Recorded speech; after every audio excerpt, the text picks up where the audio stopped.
Welcome to HVAC Full Blast, where you get industry inputs for real results. Today, we're diving into the state of the industry's labor challenges. Hiring, retention, and compensation strategies are on the table.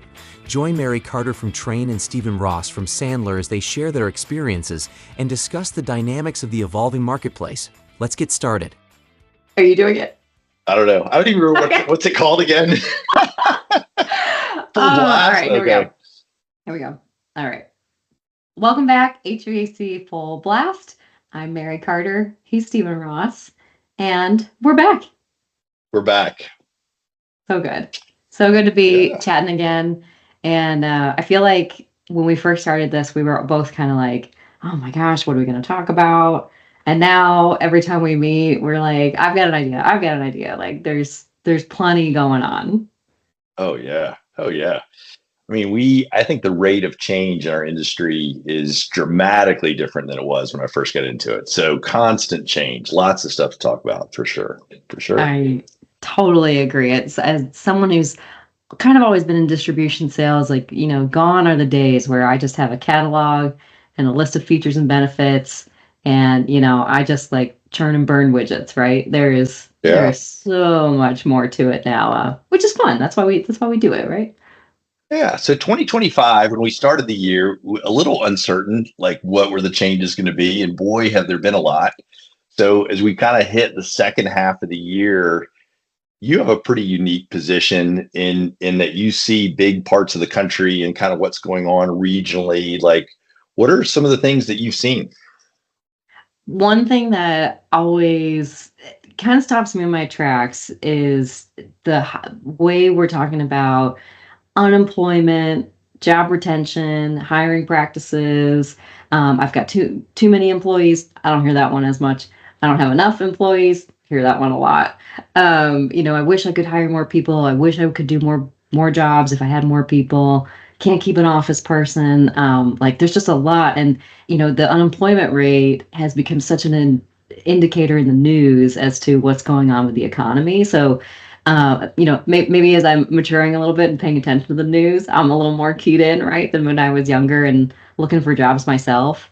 But one thing that I always come back to, whenever I was looking for a job is, usually, thankfully in my career, when I had a job and when I needed to go make more money. And so it's curious to me to like hear from all my customers, or a lot of customers, I shouldn't say everybody, but hey, I'm having a hard time hiring. And in my mind, it kind of sets the light bulb off of like, well, what do you pay your people, And then going down that rabbit hole, like, and how do you determine that in the first place? And so you've actually owned a heating and air company and have had influence over these decisions. So, I mean, if you just could crack that open, how do you determine what to pay somebody? I don't think I've ever really sat in that seat.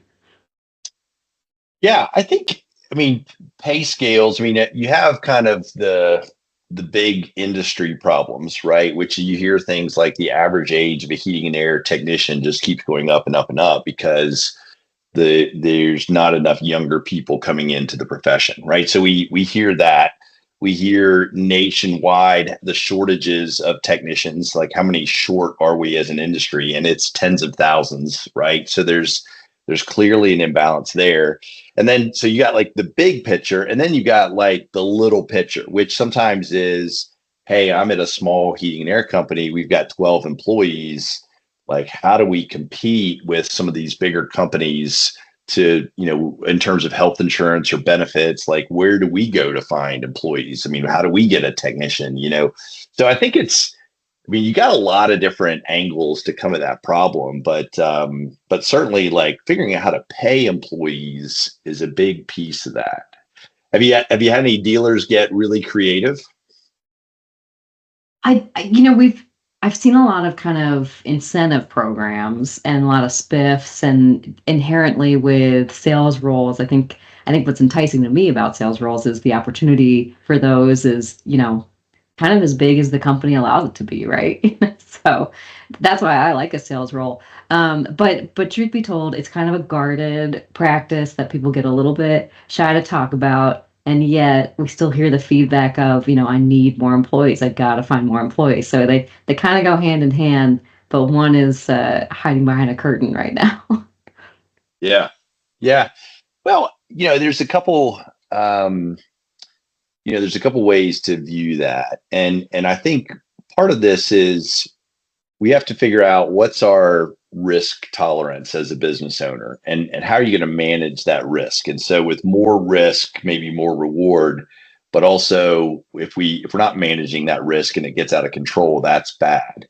So a lot of times, how much you pay an employee. I had the good fortune of having a business partner where we could bounce ideas. I mean, I don't know how I would have made these decisions if it was just me owning the business by myself.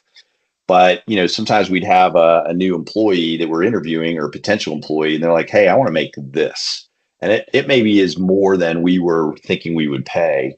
And so then we've got to make a decision. Okay, do we hire that employee at that rate, knowing that sooner or later all the other technicians find out about it? I mean, there's no way to prevent that from happening. So sooner or later everybody's going to find out about it. So you're going to end up raising everybody's pay.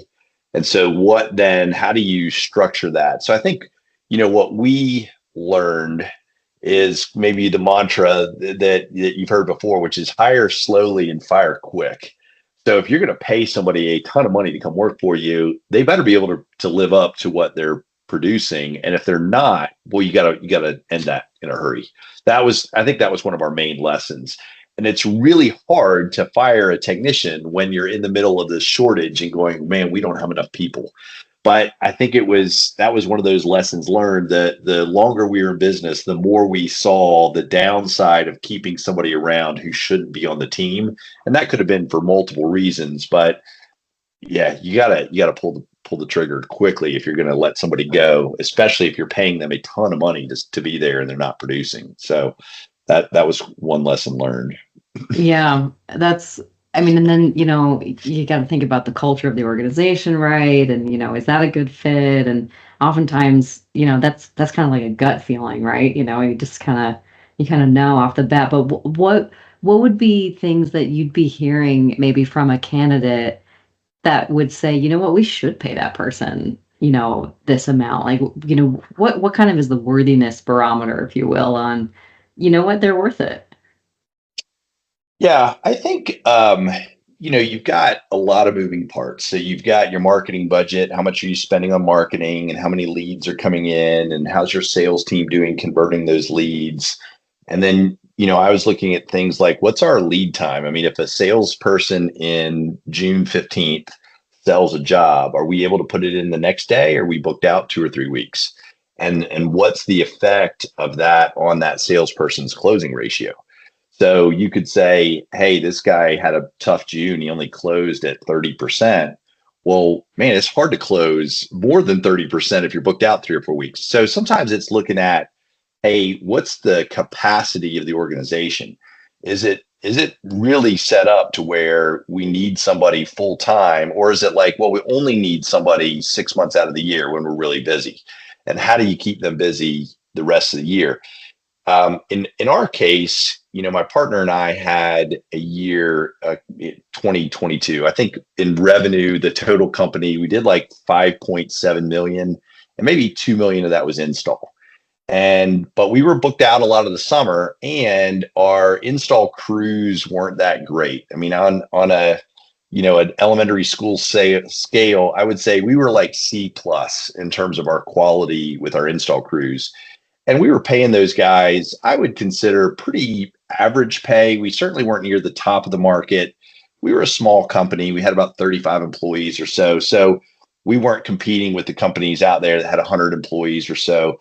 So that kind of our little niche of the world, we were pretty average in terms of pay. And my partner and I sat down and we just looked at, okay, let's say we hired to where we really could keep everybody busy.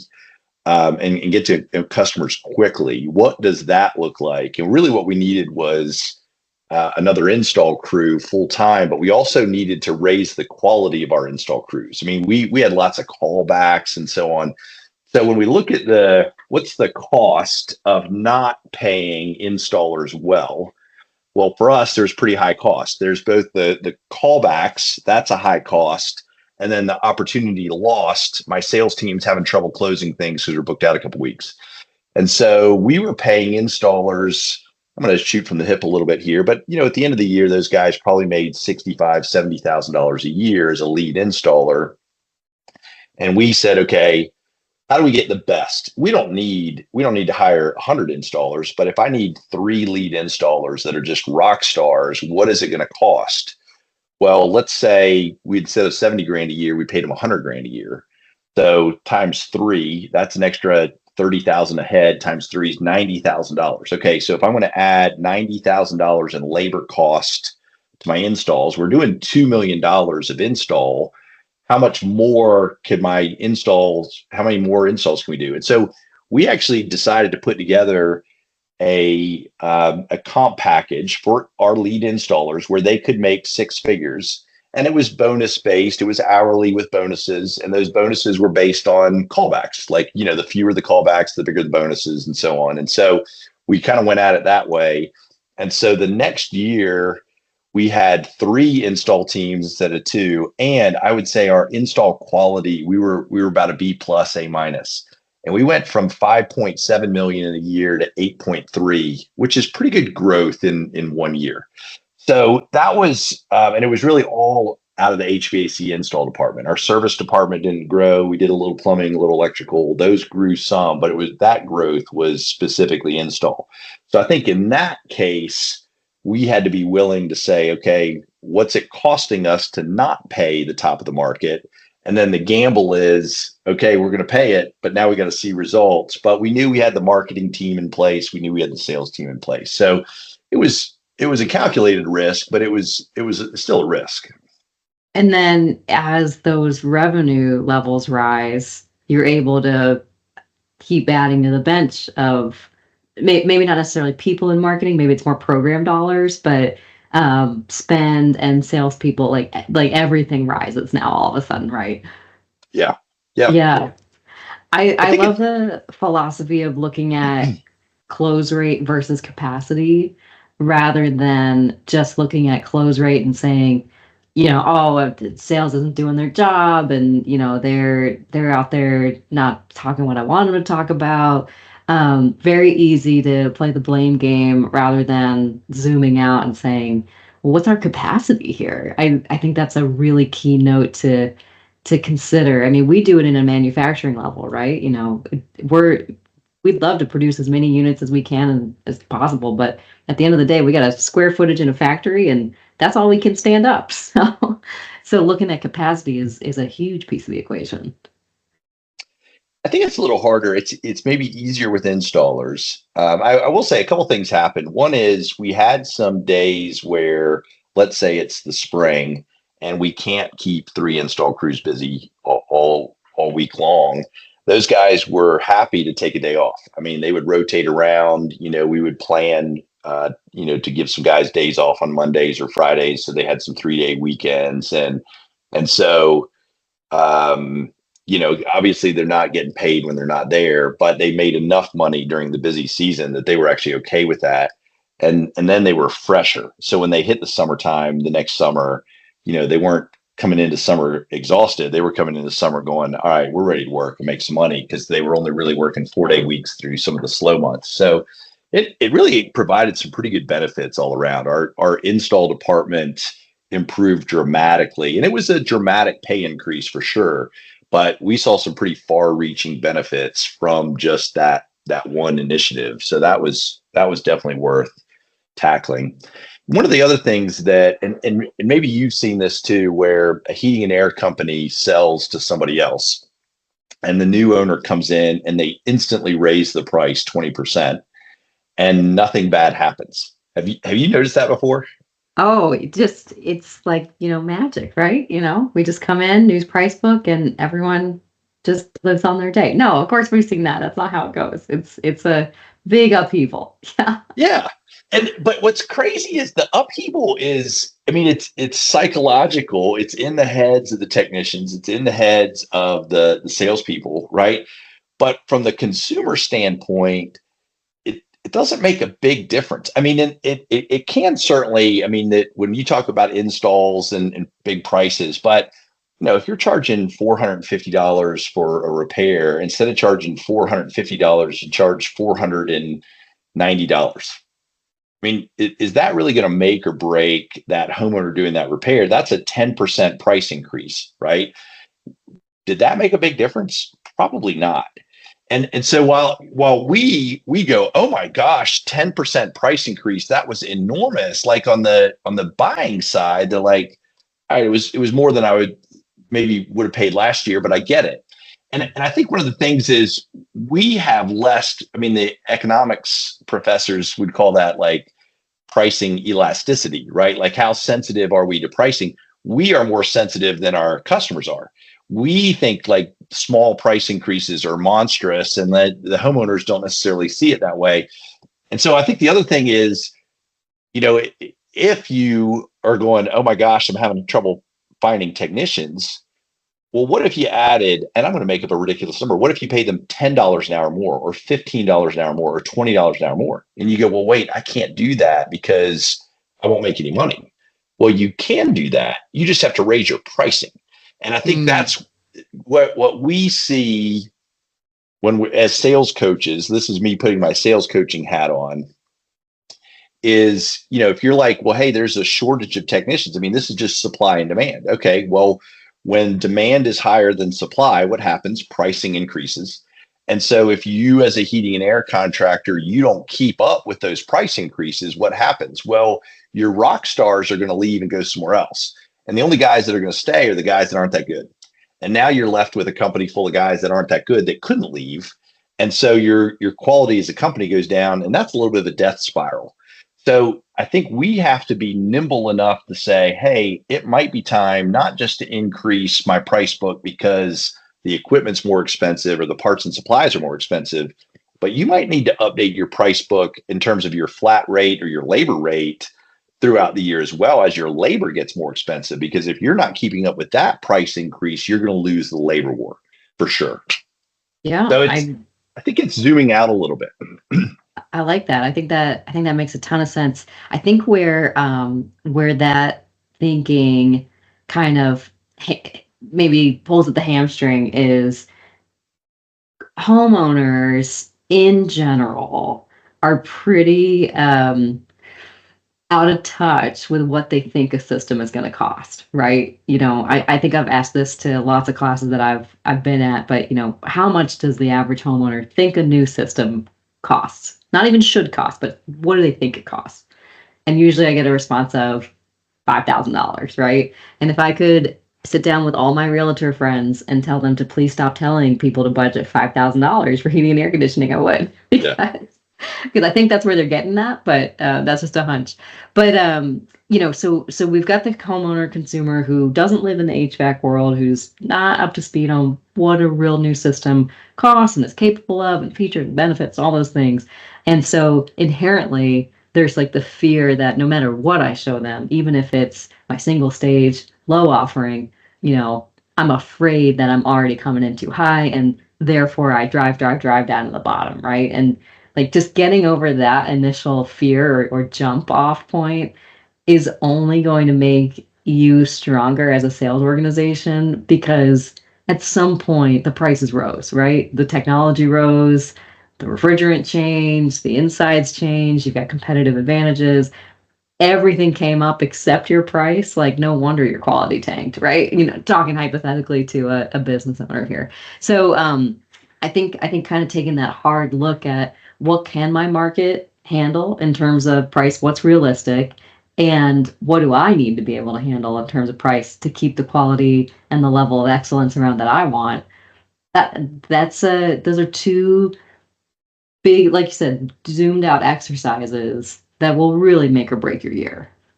Yeah. I think the other interesting thing. I mean, when I was in college, we differentiated macroeconomics from microeconomics, right? Like the big picture from the small picture, and those were two different classes. And if we don't look at both of those when you're running a heating and air company, sometimes you get very focused in on something and you kind of lose the big picture. And I think labor is one of those things that, and even with customers, the same thing's true.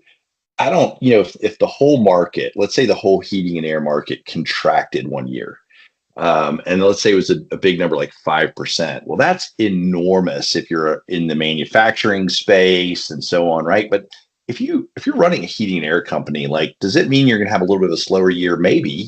But there's lots of heating and air companies that even in a year where the market contracts or slows down, they excel, they thrive, they carve their niche out, right?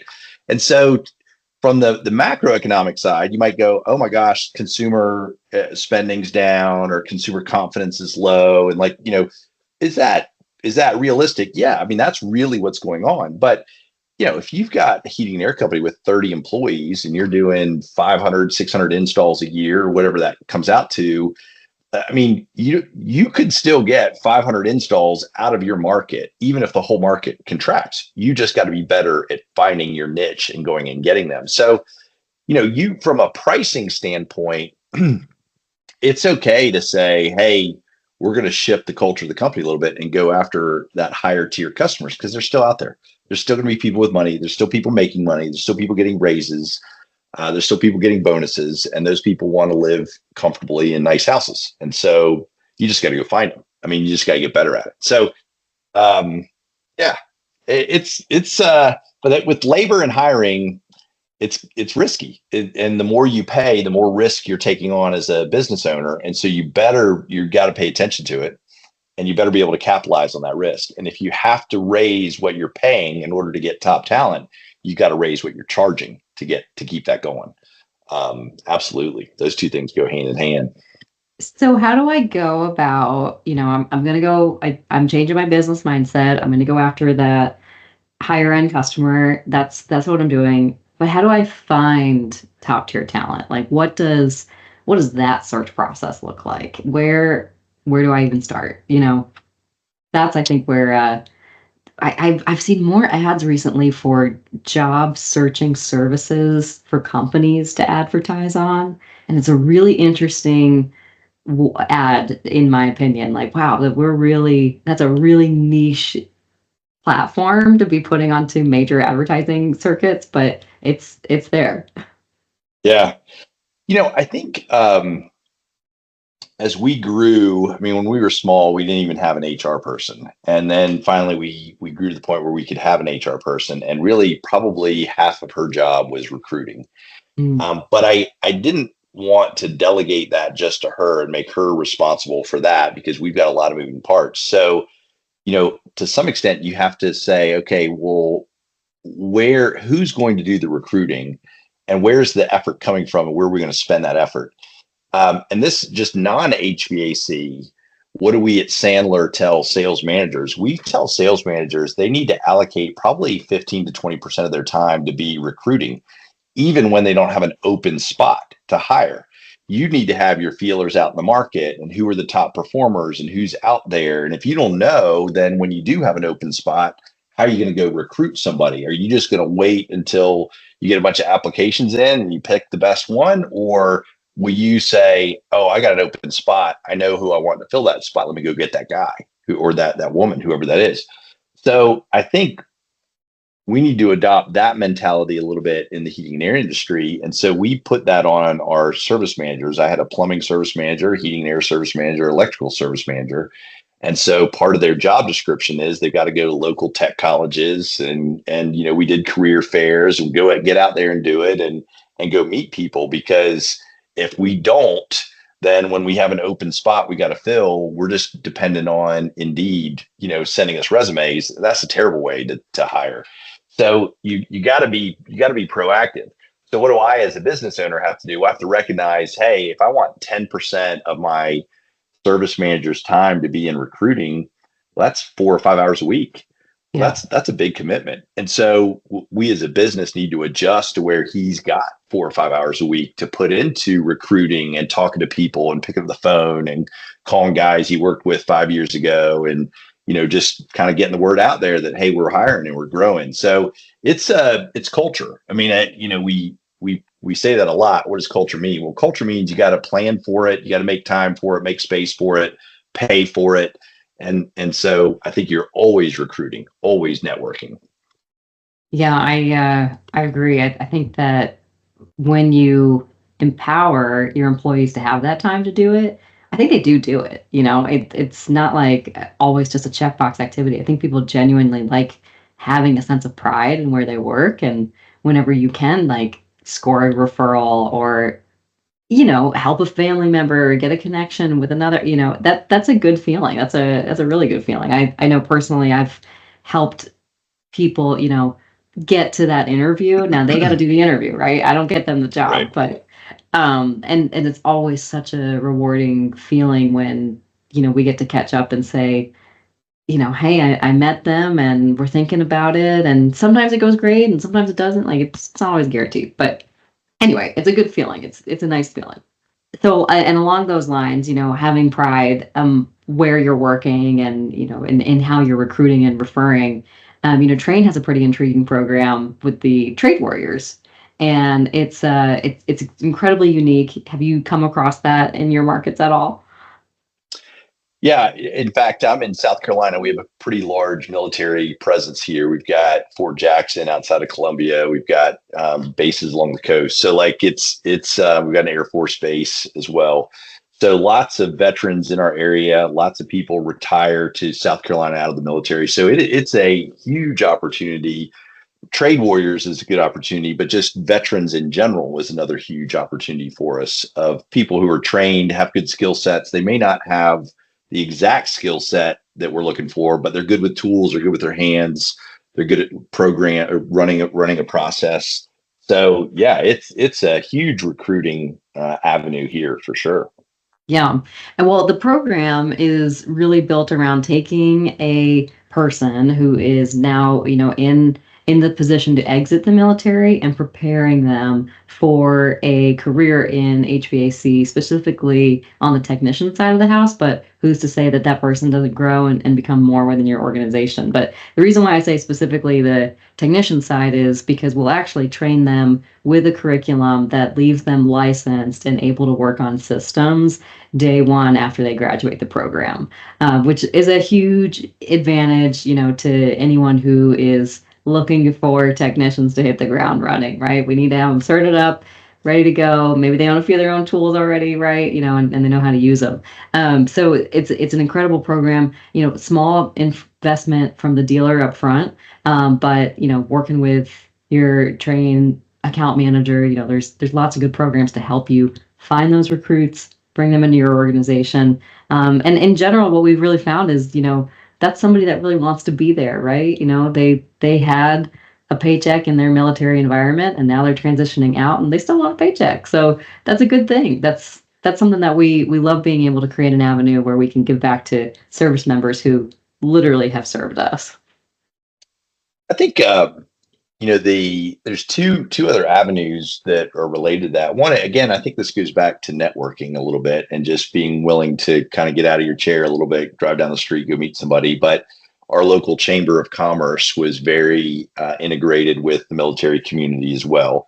And so just having people at the fort who, if somebody said, man, I'm getting out, I don't know what to do, say, hey, call Stephen, right? I mean, that just personal connection sometimes goes a long, long way.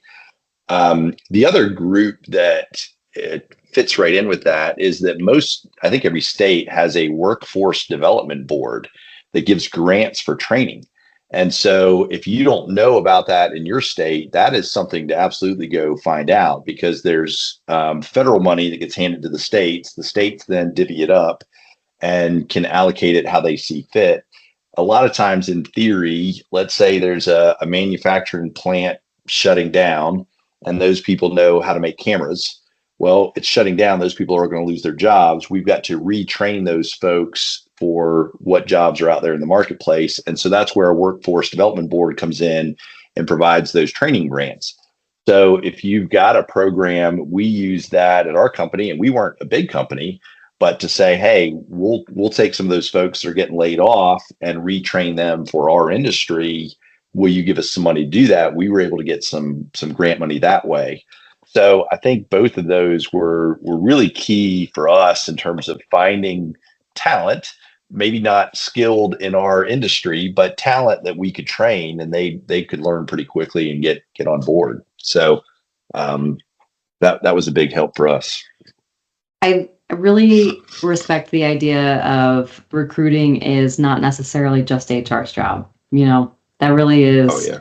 on all of us to, be lenses and voices for the company and put it out there, what it is that we do and our culture, who we are. I just think that that's such a nice takeaway. And again, I keep coming back to just looking at close rate versus capacity, make the lanes available for your teams to do well. And when you bring up the level of maybe what they're able to earn, they will do it. That's a great way to create some incentive. And you know, money's not everyone's motivator, but at the end of the day, we are human beings, and incentive does a lot to get these bodies in motion, right? Yeah. And I think too, I mean, just the old fashioned hiring a recruiter, again, it's an expense. And my business partner was very key on minimizing expenses. And so we did not waste any money at all. He was laser focused on let's not waste money. So, in order to get a recruiter, I would have to have a pretty good business case for, hey, here's what this is going to cost us, but here's the upside. And so, but if you kind of know, hey, we need this hole plugged. If we don't plug it, we're going to lose this amount of money. If we do fill it with somebody good, here's the upside. Then having a business case enables you to say, hey, yes, let's hire a recruiter, or no, the case isn't there to hire a recruiter. So I think it's not just, hey, hire a recruiter for every position you've got, but there are some key positions where you need to make sure you have good people in those seats. It can't just be the best person that showed up for an interview on Wednesday. It's got to be somebody who's really good. Then sometimes that's worth saying, okay, let's engage a recruiter. Definitely. I think some of maybe your leadership level positions, or somewhere where you're trying to bring in somebody new for a new culture or a new take, right? That can be really key. And, a recruiter can help you with sorting through all the noise that's going to come through your way, right? You're busy enough. And if you're allocating the 4 to 5 to, how many hours a week that you have to do this task, I don't have time to read ChatGPT resumes, right? Like that's just not how I'm going to be a successful hiring manager. If I've got to Yeah. sift through, people that did the AI kind of generated response. So that is a good use of a recruiter to say, this is a specific criteria that we have. I need somebody specialized in this. Go out and go hunting for me. I like that a lot. Very just lots of ways to look at hiring practices. There's a lot to consider and take in under consideration. But going back to the beginning of, really assessing the lanes that you have available, the budget that's available, the goal growth that you have, what's in the pipeline, what could be in the pipeline. It's not necessarily all just, let's throw something at the wall, see what sticks. It can be logical, and it just takes a little bit of time, even just whiteboarding some big picture numbers, right? And saying, what do we want to do? Yeah. And I think what we said at the beginning, which is you hire slowly, but you got to fire fast. And if somebody's Yeah. not a fit, um, it, you know, I heard a really good explanation of why sometimes we don't fire quickly, which is our own ego. If I think, hey, this guy's going to work out and be a great fit, and I hire him, then if he's not a great fit, that means I did a bad job of hiring. And so sometimes we're slow to fire because we think, well, man, how did I miss it that bad? I can't be like, let's give this guy another shot, or let's let this go for another month, or but I think sometimes what that means is that we know it's wrong. We're just delaying pulling the trigger. And so getting that person out is huge. I can say with lots of experience, when I've waited to let somebody go who was clearly in the wrong seat, boy, the waiting was way worse than it would have been to just let them go immediately. And it's most of the time it's better for the person in that seat too. If they're in a seat that they're not a good fit, they know they're not a good fit, they're miserable, we're miserable. And so releasing them to the workforce to be reallocated somewhere else is sometimes the nicest thing to do. So. Yeah, we call those culture vultures.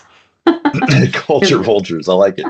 Because they're just draining you. It's just a constant pick away.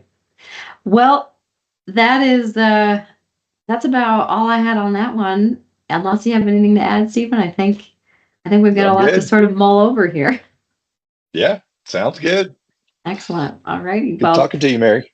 always. And thanks for tuning in, and we'll see you next time. All right. Thanks.